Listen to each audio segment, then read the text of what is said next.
Hello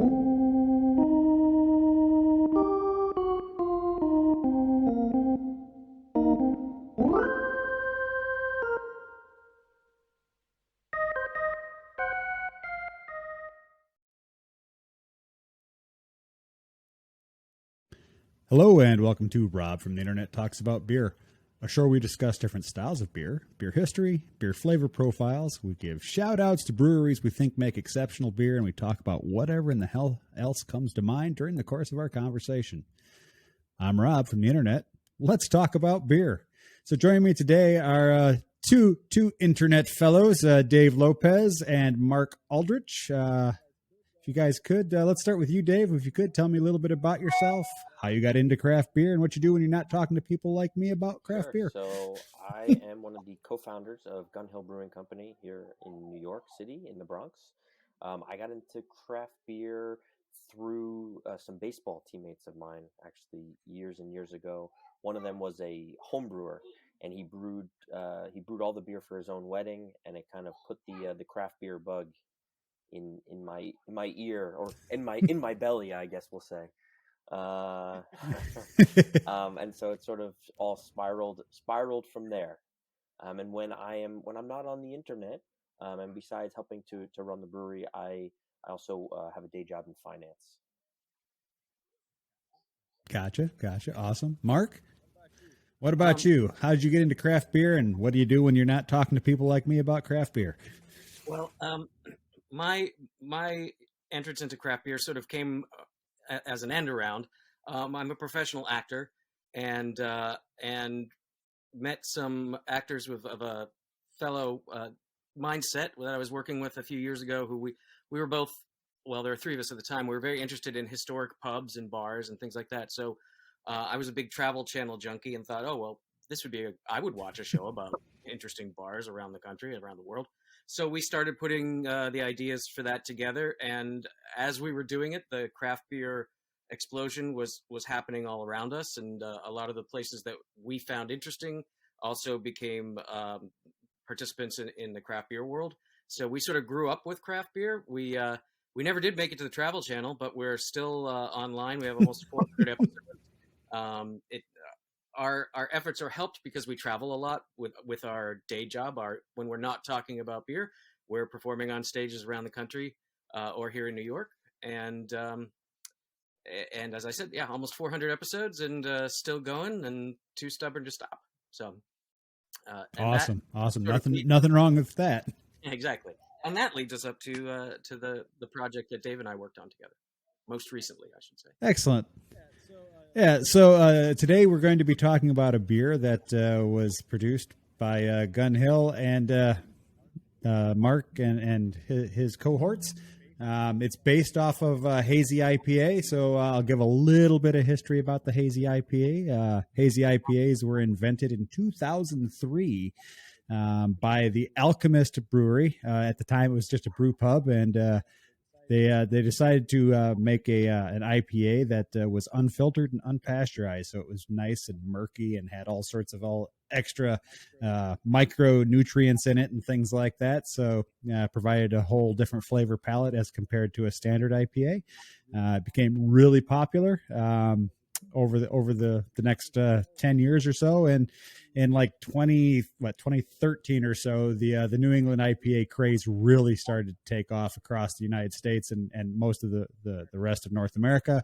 And I mean, today it's still a really popular style. It's not one of my favorite styles because, I'm just one of those old school curmudgeons, and I like my stouts and I like my porters and I like my ESBs and things like that. All the young kids can keep their West Coast IPAs and their East Coast IPAs. If I'm going to have an IPA, it's going to be an old school English IPA. But I drink all beers because all beer is good beer.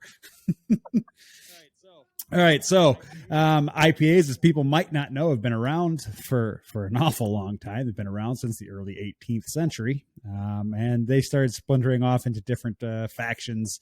Actually, in the 19th century is when you started getting more different flavor profiles for IPAs, and then in the 20th century, obviously with the craft beer phase, we've split it off into I know there's all sorts of new things that everyone calls an IPA. I don't know that a lot of them are actually IPAs. You've got your West Coast, your American, you've got your English, you've got your East Coast, you've got your sour, you've got your slushy, you've got all that fancy, trendy, hip stuff that I don't pay attention to most of the time. But it's all out there, and if that's your thing, cool. If not, well, then, maybe it will be after you hear this conversation.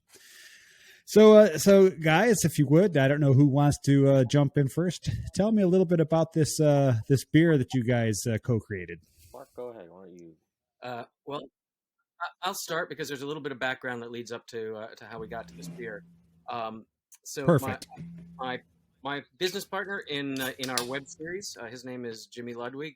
We became the Happy Hour guys a little over 12 years ago, and eventually we wanted to find a way to get our performing lives to sort of mesh with our craft beer world lives. And we struck upon the idea of matching a Broadway show with a local craft brewery.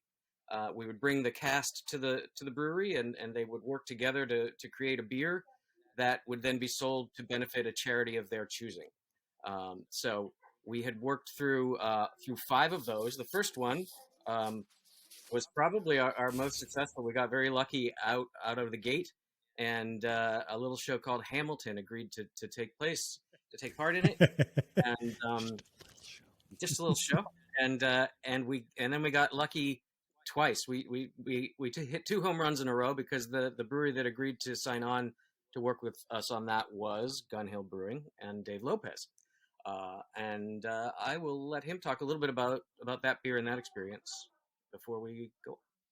Wow, we were fortunate enough just to be making beers that were named after Revolutionary War era things, so that's why you guys sort of put us all together. But yes, it was we were very lucky to be included in part of that, and we were kind of fortunate also in terms of the timing of that, because it was right before Hamilton became Hamilton. Like, it was still popular, but we released the beer, I think, either the day of or a couple of days around when they were nominated for all their Tony Awards that first year.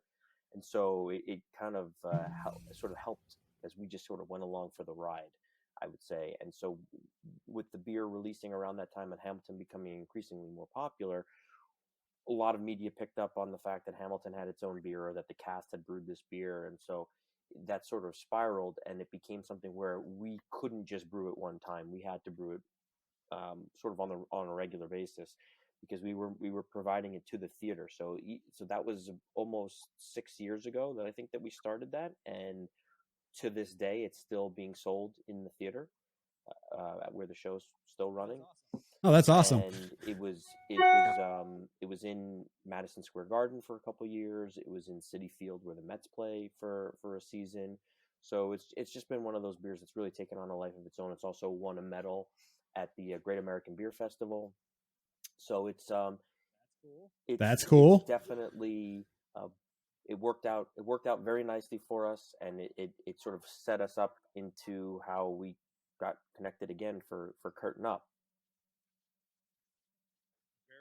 Very, very cool. That is actually really awesome. I mean, that's a confluence of coincidences all coming together and creating something wonderful for everybody involved.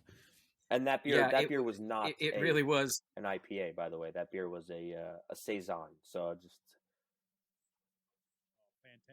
fantastic style. Yeah, I think we were all caught a little off guard by how much that project took off. As Dave said, Hamilton was just in the midst of becoming what we now think of as Hamilton, and we had just had a little idea to try to make a beer for charity, and then next thing you know, we're being featured in national and international publications, and it helped us quite a bit going forward, because we then went on to do 4 more beers after that with 4 other shows and 4 different charities. And we'd always wanted to make the Broadway 6-pack. So we wanted to get 6 beers together, 6 different charities, 6 different shows, 6 different casts. And then the pandemic hit, and we weren't really sure. I mean, no one was sure. We didn't know what was going to happen. We knew our industry literally shut down overnight.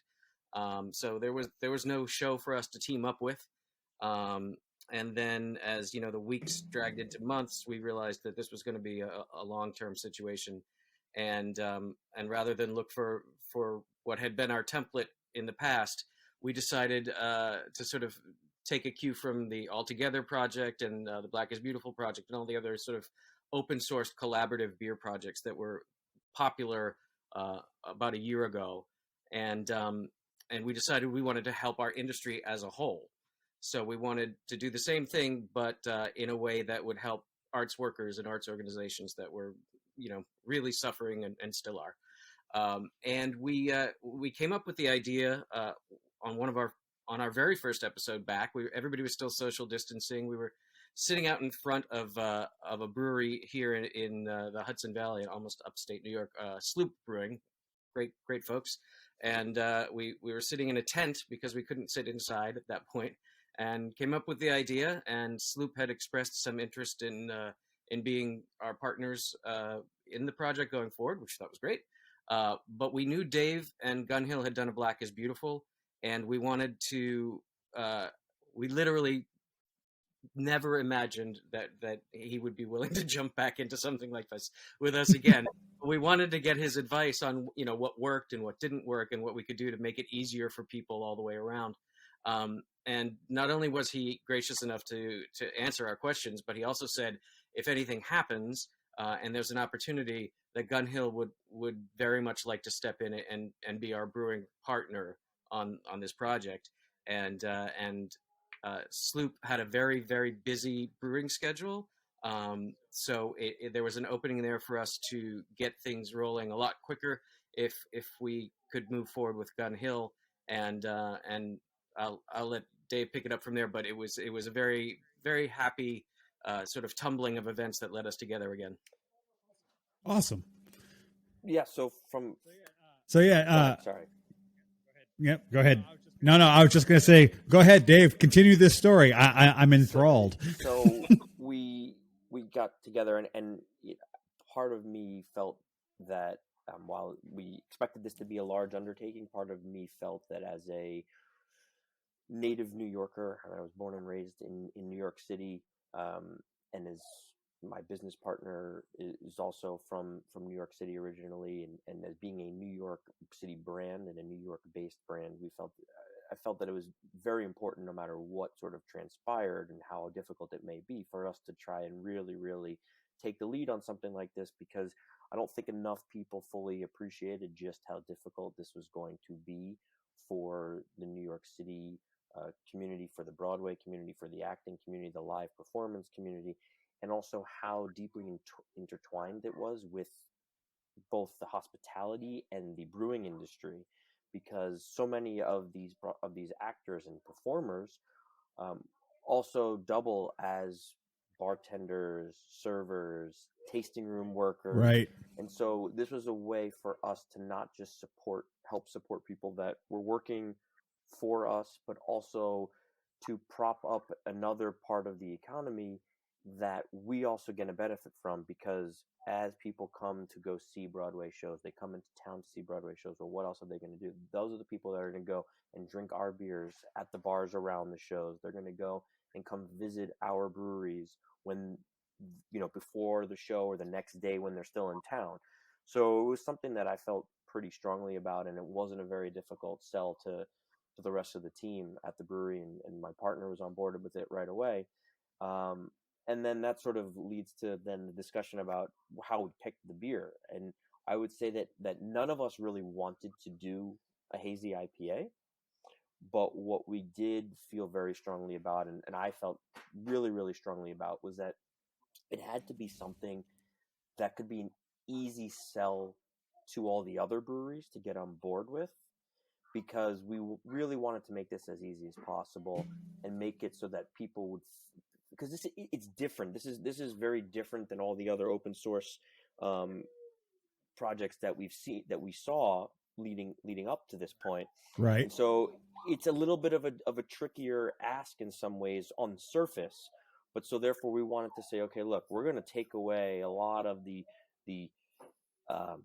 hesitation, I would say, from a production standpoint. So we're going to make something that we know you're all making, and you do whatever the hell you want to it, as long as you stay true to the label and you try and keep some of the stuff the same. But like, we're not asking you to, and if you had asked us, our preference would have been to do a lager or a pilsner of some sort. But we're not at, but we knew, we said we're not going to ask a brewery to take up that kind of tank space and take up and hog up their production schedule that way. We're going to do something that, like I said, you're all making at some point or another in the next 6 months. We know you're making this. In the next year, you're definitely making multiple versions of this.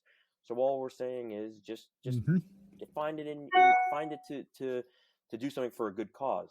And then the second thing that we really wanted to do was make it so that it wouldn't be something that was going to cost an arm and a leg for a brewery to produce, so that they could still sell this at a reasonable price while still tacking on a little bit extra for them to be able to make their full margin and donate something to the cause. Basically, you made it a win-win for them. We tried to. You'd be surprised how many of my fellow breweries refuse to see that can be done. And there had to be a lot of explaining to other people, but we tried to make it as really as simple as possible. Gotcha. So tell me a little bit about the beer itself. What kind of flavor profile did you guys settle on? Is it more orange? Is it grapefruit? Is it mango? Is it a mishmash fruit salad? So our version, and again, everyone's put a little bit of a different spin, and we've seen. Mark, what have we've seen? We've seen a sour IPA. We've actually seen an India Pale Lager. We've seen a bunch of different and some really, really different hop combinations too. But our version was much more papaya and pineapple than orange. But gotcha. So depending on your palate, I would describe it a little bit more as a stone fruit flavor. Okay. But again, like one of the other things that we tried to do with the beer is the ABV is kind of right down Main Street. Our base was 6.5%. So we wanted to make something that was really, really simple, easy to drink, so that also the consumer would be comfortable, confident to want to drink more than one, because you're supporting a good cause as well. Right. Yeah, you don't want to rocket the ABV up, because then you're going to limit the number of sales. So I'm going to ask you a question and answer it as best you can. I don't expect there's no right, there's no wrong answer. If someone who had not ever tried a New England IPA were to ask you, how would you describe this beer? Can you describe it? Mark, do you want to go? Either one of you, it doesn't matter. Sure, I'll do my. I'm actually being honest when I say that Gun Hills was my favorite of the versions that we've had. I've had over 36 of them at this point. Wow. Most, if not all of them. I did some traveling to try to track some of these down, but I'd say most, not all, but most of them shared certain characteristics. I think it's a fuller mouthfeel than a lot of IPAs. Okay. It's creamier and richer. Like Dave said, I thought it leaned into the stone fruit area much more than just sort of a bright tropical, which I find in a lot of New England IPAs. They sort of go towards a grapefruit or an orange or something very citrusy. And this I thought had more balance and was a little more delicate than that. And like I said, it was like Dave said, it was 6.5%. So it was right down that easy drinking place. I found it very refreshing. I would say that it is an IPA for people who don't think they like IPAs. Excellent. Yeah. And that's something you really have to think about when it's people like this show. Like I was telling Dave before we started recording, this show is mainly aimed at people who might be a little bit afraid to try different styles. People that are stuck in there.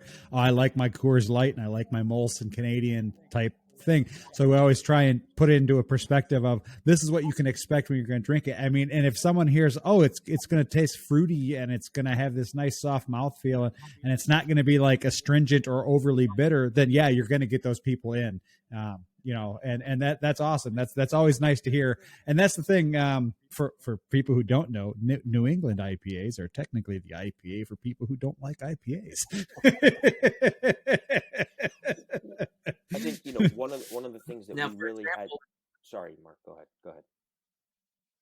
I before we move on, I just want to say, for example, I just opened, because of the nature of the project. IPAs have a shelf life, and so I'm drinking one of the more recent releases. It's actually it's Alewife Brewing from near me here in Queens in New York. It's one of the few that I can still find on the shelves around the city at the moment. And I picked this up to have it here, and they use Idaho 7 hops. So that always hits my palate a little differently. So it's danker. It's a little bit more earthy than a lot of the other versions that we found.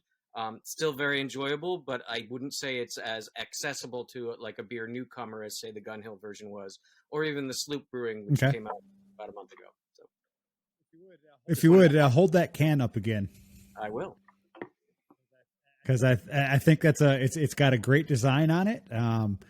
I think it's very a very appealing aesthetic from a consumer standpoint. So people would see that and be, oh, that looks kind of cool. Let's give that a try, because there is a whole contingent of people out there who try beers based on the labels. Oh, sure.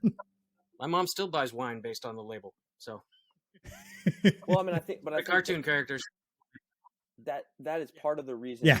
That's part of the reason why we sort of settled on that design too, is because we wanted something that was going to jump out at, again, appealing to not just your craft beer nerd or your generic craft beer drinker. We wanted something that was going to appeal to everybody because of what we're trying to accomplish by making this beer, and by making this beer accessible to everybody. Excellent. Yeah. So, how many other breweries participated? Do you know? Today we're at 77 that have either brewed or have committed to brewing. We just added one on Friday. So, yeah. So it's still very much going on. I mean, the arts sector is still hurting. Broadway is very much so. Yeah. But it's going to be a while until people are back to anywhere close to where we were before. So we'll keep working on it as long as people continue. Cool. Hey, Dave, if you would, tell me a little bit about your brewery. Give me a little bit about your history. How did you guys get started? What are some of your core beer styles that you make, and where can people find your wares? So we got started. I mentioned at the jump that I played baseball, and that one of my teammates was a home brewer. We actually got started.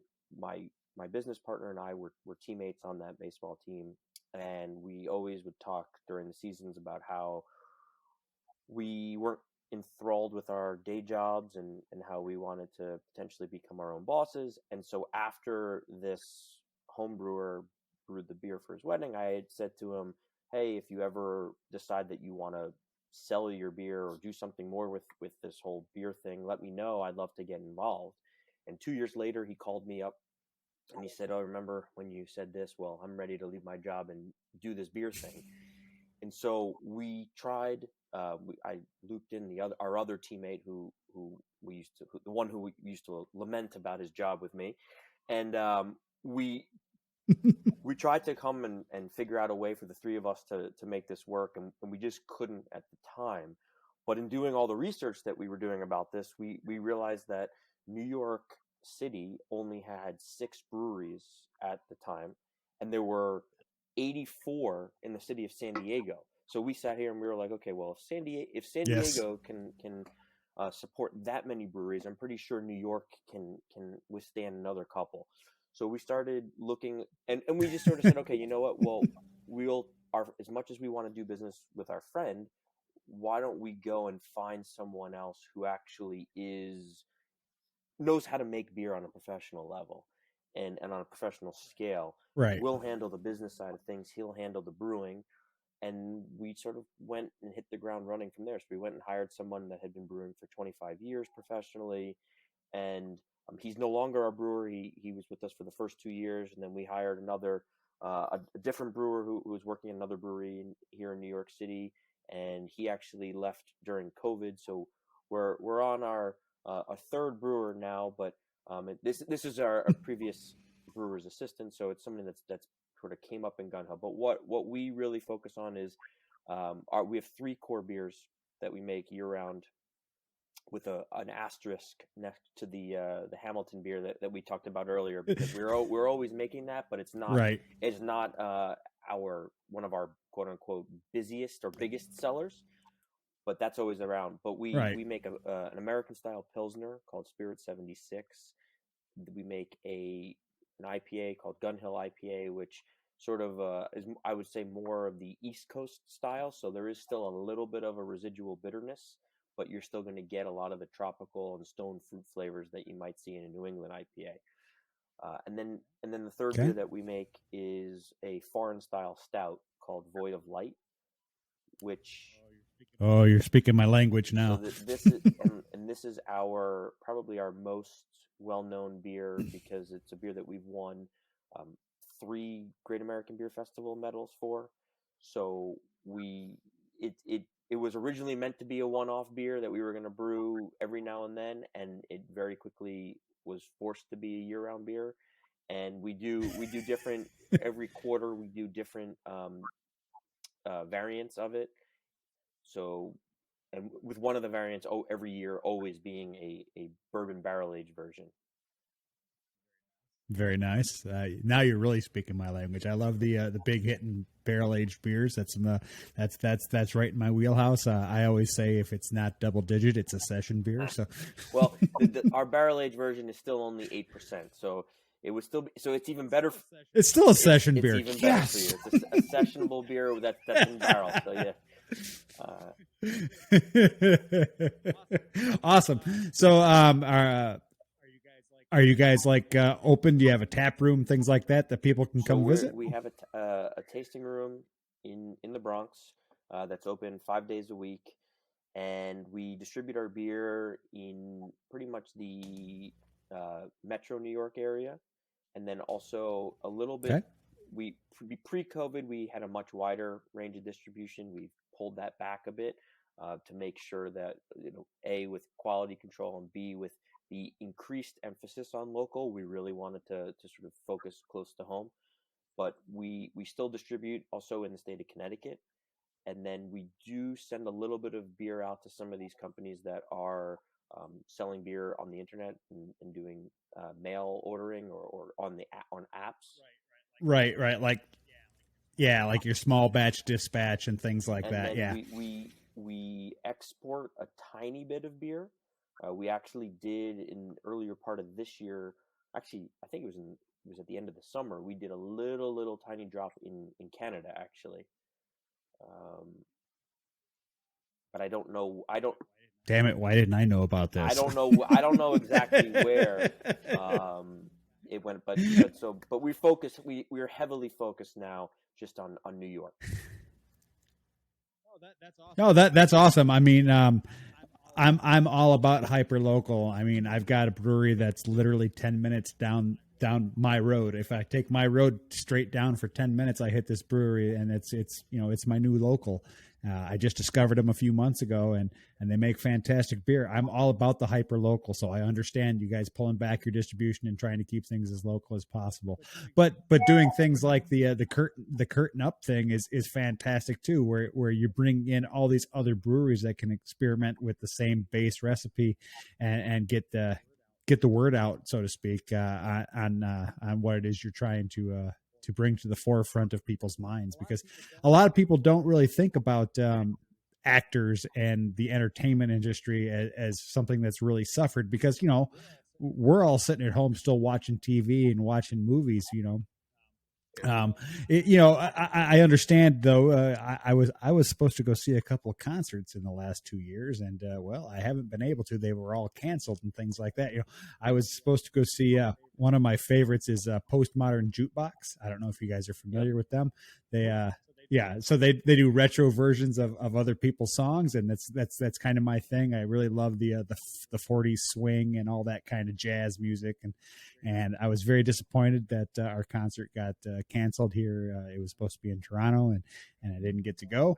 So I fully understand, and I thought this was a great concept that you guys were trying to do to help bring awareness to the suffering of the arts and the ancillary things that go along with it. I mean, you are not incorrect when you say when the arts suffer, the hospitality and other industries, like the food service industries and anybody who's in any sort of service industry suffers, because there's so much interconnected. I mean, there's hotels and restaurants and taxis and whatever else. I mean, there's just a ton of people that get impacted by this, and it goes out in waves. So, the more we can help bring things back to a state of normalcy, the better. Absolutely. And on that note, if anybody listening wants to find out more about Curtain Up Beer, or Gun Hill Brewing, or the Happy Hour Guys, which is our web series, they can find us pretty much anywhere on social media. And they can also visit curtainupbeer.com or curtainup.beer. And that will have a list of every brewery that is involved, and a whole page devoted to making it super easy for anybody else to get involved if they want to. Awesome. And Gun Hill, what's your social media presence there, Dave? We're on Facebook, Instagram, Twitter, at Gun Hill Brewery, and then gunhillbrewing.com is our website. Awesome. You guys, if you guys start looking into international distribution, please keep Canada in mind. I'm always on the lookout for good beers. And when you said you had an export style stout, you really piqued my interest. So I have to say, awesome, guys. I can say it because I'm not employed by Gun Hill. Void of Light is a really special beer, but a lot of the Gun Hill beers are special. But just listening to what you like, I think you would have a love affair with Void of Light. I'm very much a malt forward beer kind of guy. I love Martzens and Vienna lagers and ESBs and traditional English pale and Irish reds and stouts and porters. And what you got there? That's our it's our fest beer. It's their fest beer. I went out yesterday. Nice. Yeah, I'll have a Gun Hill beer with me for this, and Dave, you'll be happy to hear this. I went to there's a new local craft beer spot in my neighborhood that's wall to wall craft beer, and the last time I was in, they had 3 or 4 different Gun Hill beers in stock, and this time I went, and the only thing they had left was the fest beer. And not much of that either. So, which place was that? They're called Beer Cave. They're brand new. Okay. It used to be just a corner store. I think it was like a hookah supply store the last time I walked past it. And then, like 2 weeks ago, I walked past and it's completely transformed. So I picked up their fest beer, which I also think you would very much enjoy based on what you're describing. And I'm gonna. I do love fest beers. I mean, anything that's got a heavy malt backbone to it is right in my wheelhouse. So. All right, guys, we've been talking for a little over 30 minutes. This is the part of the show where I say, hey, if you enjoyed what you've seen, please click like. If you're feeling generous, subscribe and click the little bell to be notified when new episodes come out. If you have any questions for me, for Dave, or for Mark, leave them in the comments section below, and I'll forward them on as needed. If you have a suggestion for a beer style, a beer, or a guest you'd like me to try and get on, because Lord knows I'll try and get anybody to talk to me, just leave that in the comment section below as well. Other than that, until next time, I'm Rob from the internet. Cheers.